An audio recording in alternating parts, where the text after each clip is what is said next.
બસ 1 વાટકી જેટલા શિંગદાણા અને લઈશું થોડી ખાંડ અને બનાવીશું એકદમ ટેસ્ટી એવી રેસીપી જે તમે કદાચ આજથી પહેલાં ક્યારેય ટેસ્ટ નહીં કર્યું હોય.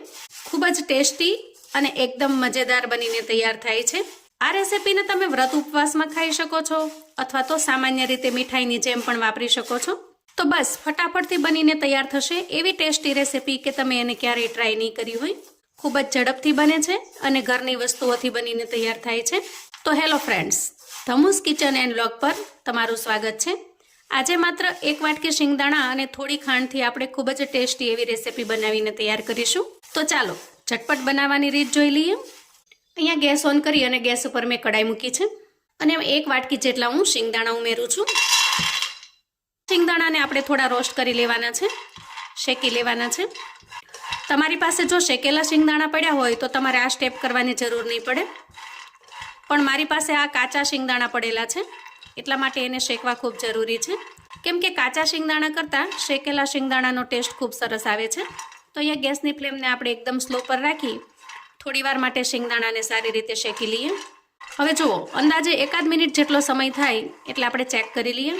જુઓ, આમ કરવાથી જો તરત જ છાલ ઉતરી જાય તો સમજવાનું કે શિંગદાણા સારી રીતે શેકાઈ ગયા છે. ગેસની ફ્લેમને બંધ કરીશું અને શિંગદાણાને એક પ્લેટની અંદર કાઢી લઈશું. હવે આપણે શિંગદાણાને અહીંયા સારી રીતે ઠંડા થવા દઈશું અને એની ઉપરની જે સ્કિન છે એને આપણે દૂર કરી લઈશું. જુઓ, આ રીતે આપણે શિંગદાણામાંથી ફોફાને દૂર કરી લીધા છે. થોડા ઘણા ફોફા રહી જાય તો કોઈ પ્રોબ્લેમ નથી, પણ જો વધારે પડતા ફોફા હશે તો રેસીપીમાં થોડી કાળાશ લાગે છે. હવે જુઓ, અહીંયા ફરી આપણે ગેસ ઉપર કડાઈ મૂકીશું અને એમાં જેટલા આપણે શિંગદાણા લીધા હતા એટલા જ માપ પ્રમાણે આપણે ખાંડ લઈશું.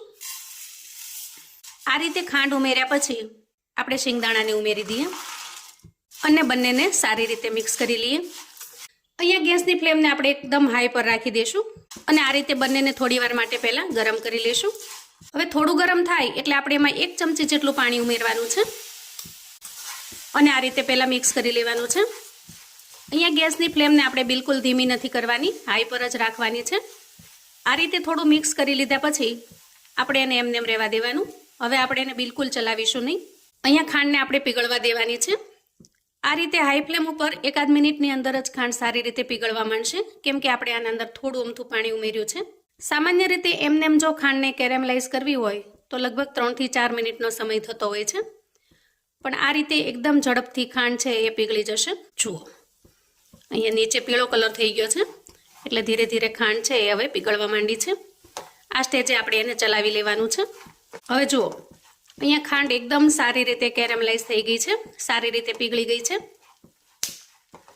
એનો કલર પણ ધીરે ધીરે થોડો ચેન્જ થઈ ગયો છે. આ સ્ટેજે આપણે ગેસની ફ્લેમને હવે બંધ કરીશું. હવે જુઓ, અહીંયા આપણે એક પ્લેટ લઈ લીધી છે અને એના ઉપર આ રીતે બટર પેપરને મેં ઘીથી ગ્રીસ કરીને મૂકી દીધું છે. હવે તૈયાર કરેલા મિશ્રણને આપણે બટર પેપર ઉપર પાથરી દઈએ. આ રીતે પ્લેટની અંદર આપણે સારી રીતે ફેલાવી લઈએ અને હવે આપણે આને ઠંડુ થવા દેવાનું છે. ઠંડુ થતાં આને બિલકુલ વાર નહીં લાગે, એકદમ ઝડપથી માત્ર 2 થી 5 મિનિટની અંદર ખૂબ સરસ રીતે ઠંડુ થઈ જાય છે.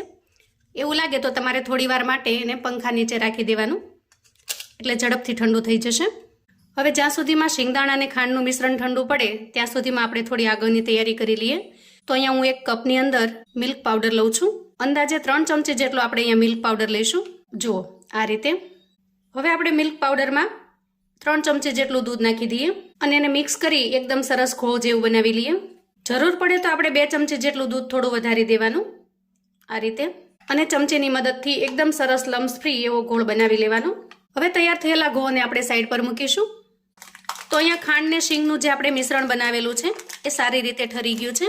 આપણે એની નીચેથી બટર પેપરને હટાવી લીધું છે. હવે આપણે પીસ કરી લઈએ. જુઓ, આ રીતે આપણે પીસ કરી લેવાના છે. તમારી પાસે જો બટર પેપર ન હોય તો તમે પ્લેટની અંદર થોડું ઘી પાથરી અને એને સેટ કરી શકો છો. શક્ય હોય ત્યાં સુધી આપણે એના નાના નાના પીસ કરીશું, જેથી કરીને ગ્રાઇન્ડ કરવામાં આપણને સરળતા રહેશે. આ રીતે આપણે શિંગદાણાની ચીકી પણ બનાવતા હોઈએ છીએ. અહીંયા તમે જોઈ શકો છો. આને તમે આ રીતે ખાઈ પણ શકો છો વ્રત કે ઉપવાસની અંદર. એકદમ સરસ ટેસ્ટ આવે છે આનો. તો અહીંયા તૈયાર કરેલા પીસને આપણે જારની અંદર ગોઠવી દઈએ અને ઢાંકણ ઢાંકી એકદમ સરસ રીતે પાવડર ફોર્મમાં ગ્રાઇન્ડ કરી લઈએ. તો આ રીતે આપણે અહીંયા મિશ્રણને ગ્રાઇન્ડ કરી લીધું છે અહીંયા તમે જોઈ શકો છો એકદમ સરસ પાવડર ફોર્મમાં બનીને તૈયાર થઈ ગયું છે. હવે આ રીતે ગ્રાઇન્ડ કર્યા પછી આપણે ગેસ તરફ જઈશું. અહીંયા ગેસ ઓન કરીશું અને એક કડાઈ મૂકીશું. હવે આપણે અહીંયા જે 1 વાટકી દૂધ લીધેલું મિશ્રણ બનાવવા માટે, એમાંથી બાકી વધેલું દૂધ છે એને કડાઈની અંદર ઉમેરી દઈએ. અહીંયા આપણે શક્ય હોય તો ફૂલ ફેટ દૂધ જ લેવાનું, એકદમ સરસ ઘાટું દૂધ. અને ત્યાર પછી એમાં તૈયાર કરેલો ગોળ ઉમેરી દઈએ અને સારી રીતે મિક્સ કરી લઈએ. તો અહીંયા તમે જુઓ, દૂધને આપણે થોડું બાળ્યું હોય અને એકદમ સરસ ઘાટું બન્યું હોય એવું સરસ ઘાટું મિશ્રણ બનીને તૈયાર થઈ ગયું છે. અહીંયા ગેસની ફ્લેમને ધીમી રાખી આપણે થોડીવાર માટે આ મિશ્રણને ઘટ કરી લેવાનું છે, જેથી કરીને એકદમ ઝડપથી આપણી રેસીપી બનીને તૈયાર થઈ જાય. દૂધને આપણે વધારે બાળવાની જરૂર પણ ન પડે.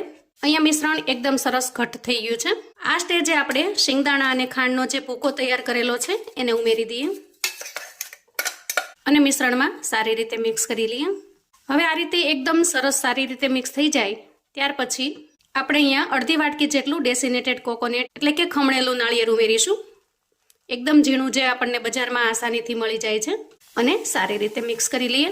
અહીંયા નાળિયેર ઉમેરવું બિલકુલ ઓપ્શનલ છે. અહીંયા જુઓ, ધીરે ધીરે મિશ્રણ ઘાટું થવા લાગ્યું છે. આ સમયે હું 1 ચમચી જેટલો એલચીનો પાવડર ઉમેરું છું. એલચીનો પાવડર ઉમેરવાથી એકદમ સરસ ટેસ્ટ આવે છે બરફી જેવો. આ રીતે અંદાજે આપણે 2 થી 3 મિનિટ ખૂબ સારી રીતે ચલાવી લેવાનું, જેથી કરીને આમાં જે કાંઈ દૂધનો ભાગ છે એ બધો જ બળી જશે અને આ મીઠાઈને તમે લાંબા સમય સુધી સ્ટોર પણ કરીને રાખી શકશો.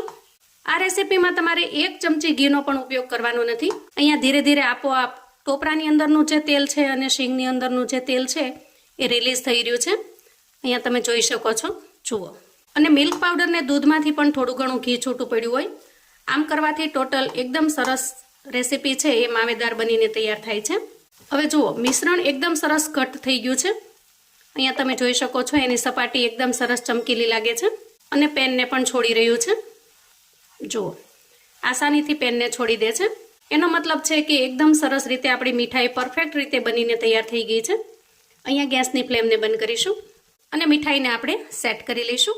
અહીંયા મીઠાઈને સેટ કરવા માટે મેં આ રીતે એક કન્ટેનર લઈ લીધું છે અને નીચે આપણે બટર પેપરને સેટ કરી દીધો છે. અને હવે આપણે મીઠાઈને એમાં સેટ કરીશું. એકદમ સરસ માવેદાર બનીને તૈયાર થઈ છે.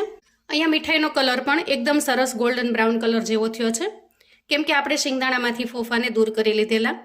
જો શિંગદાણામાં થોડા ફોફા રહી ગયા હોત તો આનો કલર થોડો વધારે કાળો બન્યો હોત, જે આપણને દેખાવમાં પસંદ ના આવે. હવે આપણે આ મીઠાઈને થોડીવાર માટે સેટ થવા દઈએ. સામાન્ય રીતે 10 મિનિટની અંદર આ મીઠાઈ સારી રીતે સેટ થઈ જાય છે. પંખા નીચે મૂકી દઈએ તો 10 મિનિટની અંદર જ મીઠાઈ સારી રીતે સેટ થઈ જશે. અને જો તમારે ઝડપથી સેટ કરવી હોય તો થોડીવાર માટે એને ફ્રીજમાં મૂકી દેવાની.